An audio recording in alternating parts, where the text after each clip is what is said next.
श्री जगन्नाथ जी के इस रूप का प्रादुर्भाव सबसे पहले द्वारिका में हुआ था।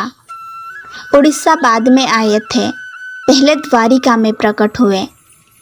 बहुत ही प्रसिद्ध कथा है जब भगवान की पटरानियों ने रोहिणी माता से, एकमात्र रोहिणी माता ही ऐसी हैं जिन्होंने भगवान श्री कृष्ण की ब्रज लीला, मथुरा लीला और द्वारिका लीला तीनों का दर्शन किया है। और द्वारिका में कोई भी नहीं है जिसने भगवान श्री कृष्ण की इन तीनों लीलाओं का दर्शन रोहिणी माता ने किया है। एक दिन भगवान श्री कृष्ण की सब पटरानियों ने रोहिणी माता से कहा, हमको ब्रज लीला सुनाओ। रोहिणी माता बोली, ठीक है, हम सुना तो देंगे आपको, पर तब भी भगवान की पटरानियों ने निवेदन किया कि सब लोग आएंगे कथा में, बस 3 लोगों का प्रवेश वर्जित रहेगा। बोले कौन? सबसे पहले तो बलराम जी, वो नहीं आएंगे कथा में। रोहिणी माता बोली, हमारा ही बेटा है, उन्हें भी रोक दोगे क्या? बोले, माता उसके पीछे कारण है, हम सब बहू हैं, वह हमारे जेठ जी हैं। अब जेठ जी आकर के बैठ जाएंगे तो बहू ठीक से कथा कैसे सुनेगी? तो सब भगवान की पटरानियों ने कहा, बोले माता सब बैठेंगे कथा में, लेकिन दाऊ जी नहीं आएंगे। बोले, हमारे जेठ जी, उनके सामने लज्जा होगी हमको। दूसरी सुभद्रा जी नहीं आएगी। बोले, क्यों नहीं आएगी? सुभद्रा जी ने क्या किया है? बोले, सुभद्रा जी बड़ी चंचल स्वभाव की है, कोई कथा सुन रहा होगा, बेचारी के भाव आ गए तो वह उसी के पास जाके, तुम रो रही हो। सुभद्रा जी का स्वभाव बड़ा चंचल है, वो प्रेम से कथा सुनने नहीं देगी, इसलिए सुभद्रा जी को भी वर्ज रखो कथा से। और तीसरे, बोले तीसरे द्वारिकाधीश, यह भी कथा नहीं सुनने देंगे। क्यों? बोले, जैसे जैसे आप कथा सुनाओगी तो तैसे तैसे आप पर कम दृष्टि उन पर ज़्यादा रहेगी। आप जैसे सुनाओगी कन्हैया ने ऐसा माखन खाया, तो हम सब वही कन्हैया का चिंतन वैसे मन में ना करके उन्हीं को देखेंगे कि अच्छा आपने ऐसा किया, तो फिर कथा में विक्षेप आएगा।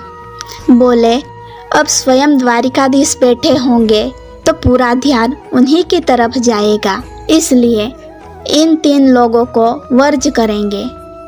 रोहिणी माता बोली, तुम द्वारिका में बैठी हो और द्वारिका में इन तीनों का ही राज है, और इन तीनों को ही तुम कथा सुनने से रोकना चाहती हो, कैसे होगा ये? तब भगवान की सब पटरानियों ने मन बनाया और बोले, योजना हम बनाती हैं, आप तो बस कथा की तैयारी करो।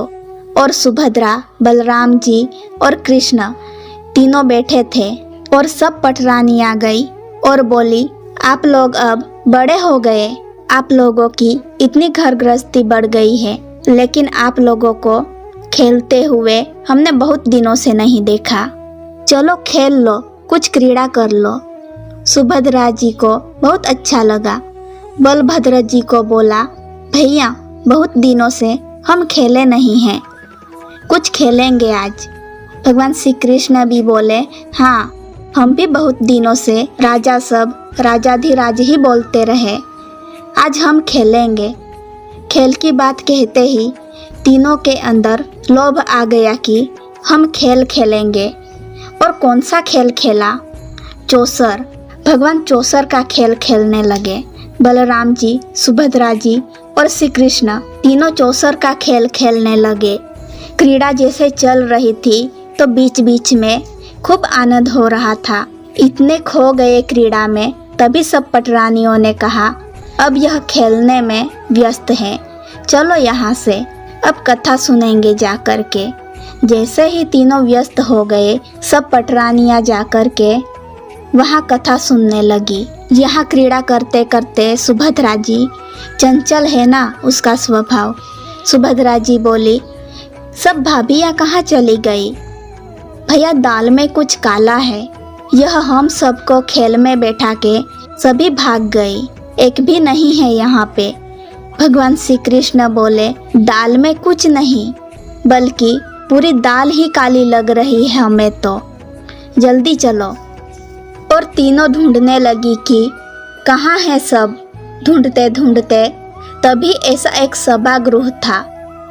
उस सभागृह में जैसे ही भीतर प्रवेश किया, सामने आसन पर भावावेश में श्री रोहिणी माता विराजमान है और रुक्मणी आदि 16,108 पटरानियाँ भगवान की बैठी है। सबके नेत्र बंद हैं, नेत्रों से अश्रुधार गिर रहे हैं। सब बाल कृष्ण प्रभु की बाल लीला का दर्शन कर रहे हैं, श्रवण कर रहे हैं। भगवान श्री कृष्ण ने तुरंत रोका दोनों को, बोले, रुको, कथा चल रही है और कथा में ब्रज लीला चल रही है। हम लोगों ने कहीं अंदर प्रवेश किया तो विक्षेप हो जाएगा, कथा में भाव में विक्षेप हो जाएगा। भगवान पीछे ही खड़े हो गए, दूर ही खड़े हो गए, वही खड़े खड़े सुनने लगे। अपनी लीला सुनते सुनते भगवान को भी भाव आ गया, सुभद्रा जी को भी भाव आ गया और बलराम जी को भी भाव आ गया और भाव की चरम स्थिति पार होने लगी। और ब्रजवासियों की याद में बलराम जी और सुभद्रा जी दोनों और भगवान की भुजाएं खड़ी हो गई।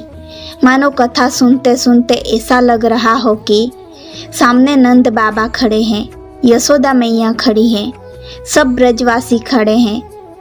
अरे कोई इनको दूर मत रखो, हमारे पास ले आओ, हमारे हृदय से लगा दो। दोनों भुजाएं खड़ी हो गई।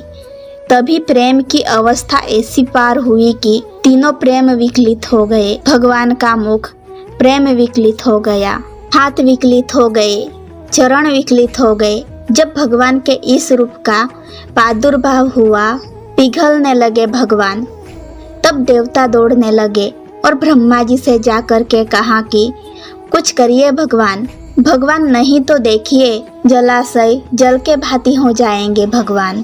तो ब्रह्मा जी ने कहा, जब कथा में विक्षेप भगवान नहीं डाल रहे तो हम डालेंगे तो भगवान हमें श्राप दे देंगे।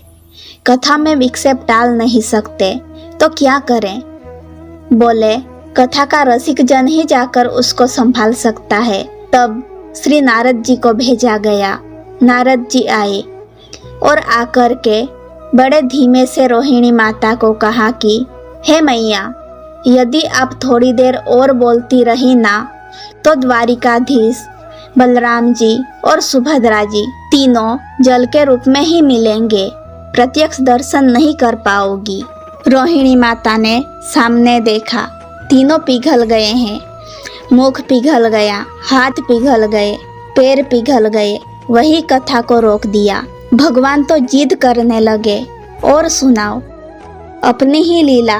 पर तब रोहिणी जी ने कहा, नहीं, अब कथा इससे आगे नहीं होगी। लेकिन नारद जी ने जाकर के प्रणाम किया और प्रणाम करते हुए भगवान जी से प्रार्थना की, भगवान आपके स्वरूप को बलि बलि जाऊं, बस अनुग्रह इतना कर दीजिए कि अभी तो आप अपने पूर्ण रूप में आ जाइए। अभी तो लीला चल रही है, परंतु इस रूप को कलयुग के लोगों को प्रेम की अवस्था समझाने के लिए, कथा की महिमा बताने के लिए, प्रेम के स्वरूप को दर्शाने के लिए और आपके भक्तों के प्रति, ब्रजवासियों के प्रति कैसा प्रेम है उसको दिखाने के लिए नाथ आपका यह स्वरूप कली काल में प्रकट हो और प्रकट हो करके जीव मानव का कल्याण करे।